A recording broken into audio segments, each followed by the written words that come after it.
Good day guys and welcome to another episode of Riding in Tandem.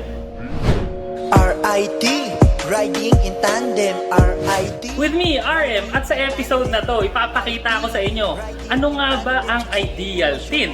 Ano, ready na ba kayo? Tara na! At mga katandem, palagay ko magugulat kayo kasi may mga kasama tayong familiar faces. Kilala niyo ba sila? Ito. Tara! Ayan na. Muli nagbabalik ang inyong lingkod. So ayan, kasama natin ngayon si Jed at si QB. At ang papalitan nating tint ngayon, ito yung expander. Pero hindi amin yan ha, sa tita ko yan. So yan, kung napapansin nyo, no, silver yung amin ito, mas darker ng konti. So papalitan natin ng tint kasi naiinitan na daw siya sa tint niya. Eh nakita niya yung tint namin, maganda daw. So yun din yung ipapalagay niya. Pero ngayon, ideal na tint yung ipapakabit natin. No? Ito yung parang pinaka-balanse ng may privacy na siya, maganda pa rin yung heat rejection, pang lahat talaga na gamit, ito yung maganda. So ang nakalagay na tint dati dito, yan yung stock lang sa kasa. So iti-test muna natin siya kung kamusta ba yung heat rejection niya. Ano parts? Testing nga natin.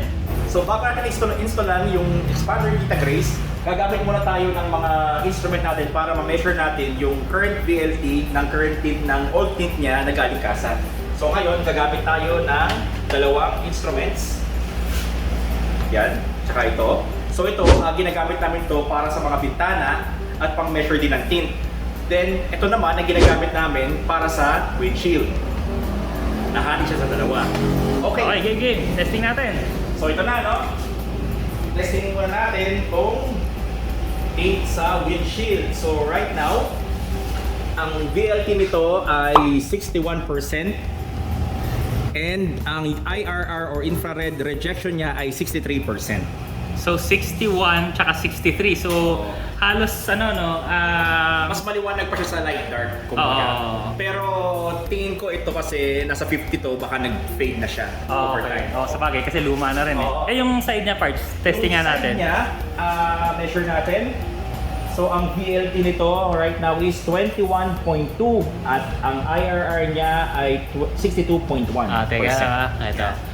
Yung IRR niya 62. So ang nararamdaman na init kasi natin yung IRR. Yung tama? IRR, yun yung infrared rays na yung init na nararamdaman natin galing sa Okay.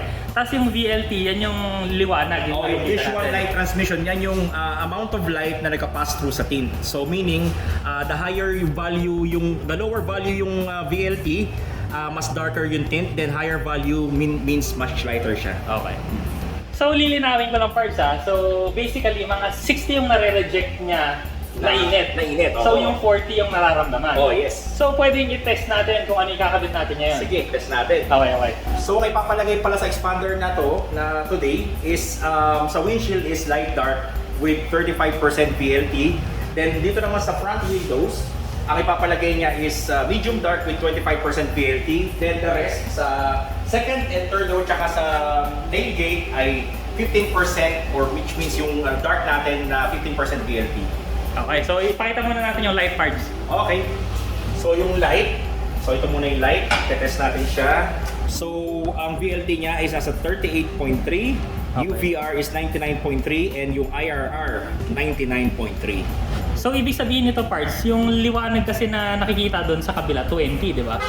Oo. Tapos ito 37.9, so almost 40. Ibig sabihin nito, maliwanag na maliwanag sa loob, pero yung UVR at saka yung IRR niya 99 pa rin. 99 parehas. So ibig sabihin, ang protection natin dito 99%. 99%. So sobrang minimal lang yung nakakalusot na init. Tsaka yung, syempre yung UVR is yung harmful UV rays na nagkakos sa atin ng skin cancer. Light lang yun Light lang yun.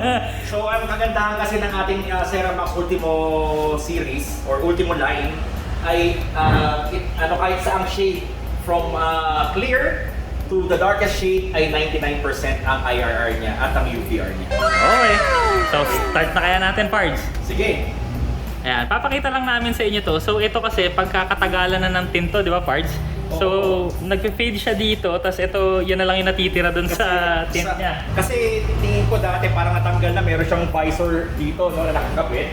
So ang nangyayari kasi, since yung visor na yun ay may protection galing na UVR or IRR from the sun, nangyayari kasi yung part na to sa taas, may kita nyo, mas darker siya, no, compared sa lower part. So ibig sabihin, mas nagkaroon ng exposure sa UV itong lower part, kaya makikita nyo mas faded to compared dito sa nasa taas. Okay.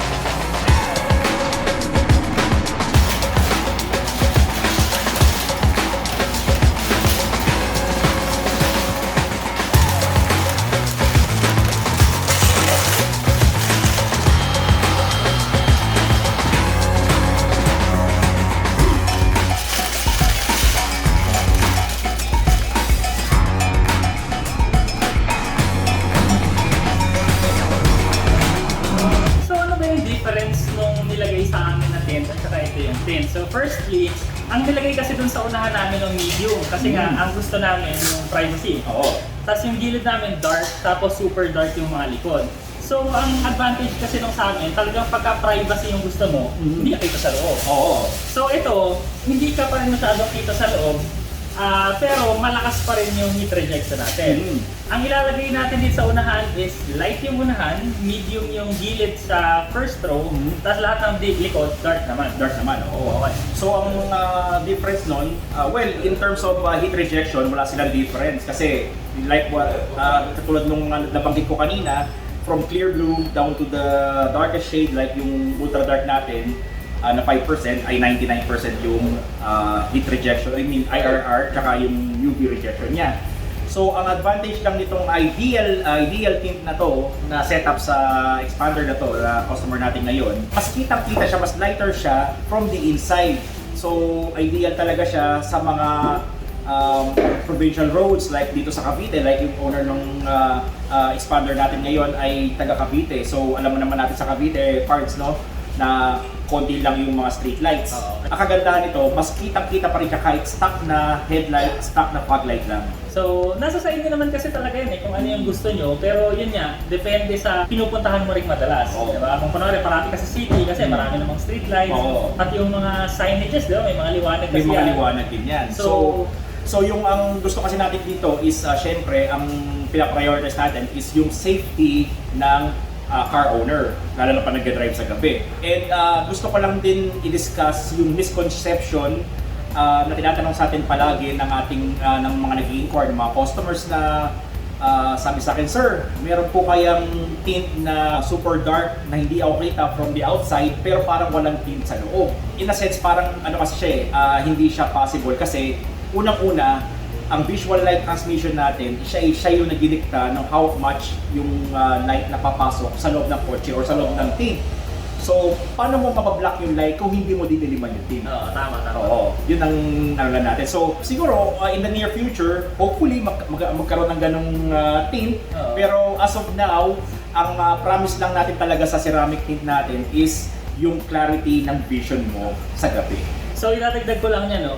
Kasi hindi imposible talaga yan kasi 'di ba nga may sukat nga tayo ng VLT. VLT, So yes. ibig sabihin kasi 'di ba kahit yung clear tint, meron pa rin siyang 70 plus, 'di ba? 70 plus na visual light transmission. So Meaning 70% ng light ang pumapasok. So meron pa rin 30 na na-block. Nabablock. Diba? So imposible talaga yun na parang walang tint sa loob. Pero hindi ka kita sa labas. Imposible. Oo. Pero ang masasabi ko lang dyan, yung sa amin kasi medium Kita-kita ko yung labas, pero hindi ako kita sa loob. Yun yung posible. Ang nangyayari kasi niyan, ang conception kasi ang purpose kasi talaga ng mag-install ka ng darker tint is para the more light na mabablock mo kasi, dumidilim yung loob .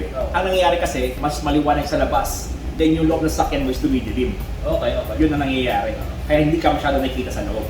At dahil ideal na tint to, syempre, bakit naging ideal yan kung wala kang benefit, di ba? Oo. So, una, ang alam ko dyan, kagaya nga nung sinabi mo kanina, no? Yung clear na vision. Clear na vision from the inside. Di ba? Meron kang tint, pero kitang-kita mo pa rin yung labas. Yes. Maliban doon, ano pa ba yung mga ibang ano natin? So, isa pang magandang benefits ng paglalagay ng ceramic tint, since makapal yung film natin na ginagamit, is meron siyang glass shatter protection, meaning pagka tumatakbo ka at wag naman sana na on wood na matamaan tayo ng bato or may tumama sa mga glass natin, is hindi siya mag-shatter habang nag-drive ka. Okay. So mag-hold pa rin yung tint, makikita mo lang may mga siguro cracks pero hindi siya mababasag. Okay, so ibig sabihin na, no, kung mag-shatter man siya, hindi ka masusugatan. Hindi ka masusugatan or hindi talaga kakapit yung salamin doon sa tint mismo.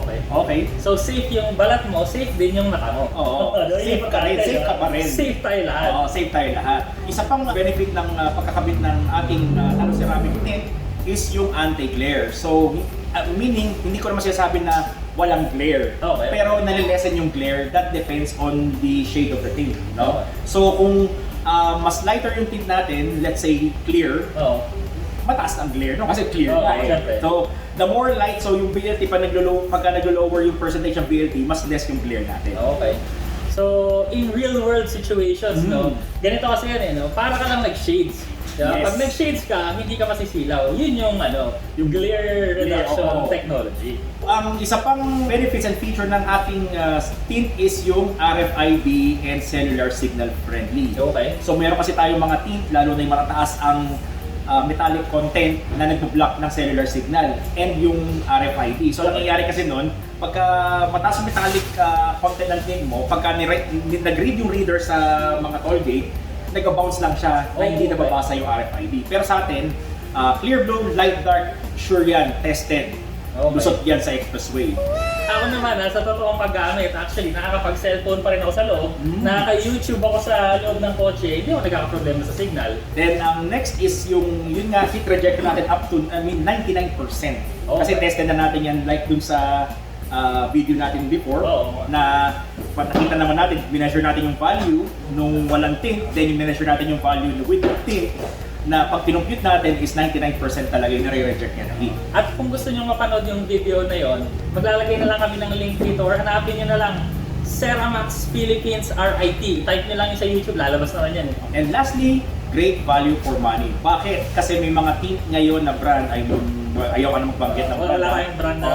Wala, no to brand wars tayo. Kasi mayroong mga tint dyan na mahal.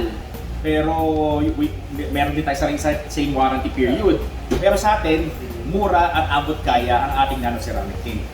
Kumbaga, kahit sa kotse, di ba, nire-review kami ng mga kotse, merong talagang sobrang mahal. Merong ganon. Maganda mag-perform, oo, maganda. Kaso talagang maglalabas ka ng Ng totoo, pera. diba? Pero meron namang kotse na abot kaya, pero same lang yung feature or yung Oo. mga specs nung kotse na mataas. Eksakto. Oo. Pero value for money pa rin yung bibili mo, di ba? Value for money kasi nakuha mo yung mga specs at gusto mo na doon sa kotse na mura lang. Oo. Di ba? So, Ganun din ang tint natin. Oo, yun yung Ceramax. Kumbaga, hindi siya kasing presyo ng mga bigatin, pero halos nandun na lahat ng, may makikipagtapatan sa iyo sa specification. Lalabanan namin sa in terms of specs and features.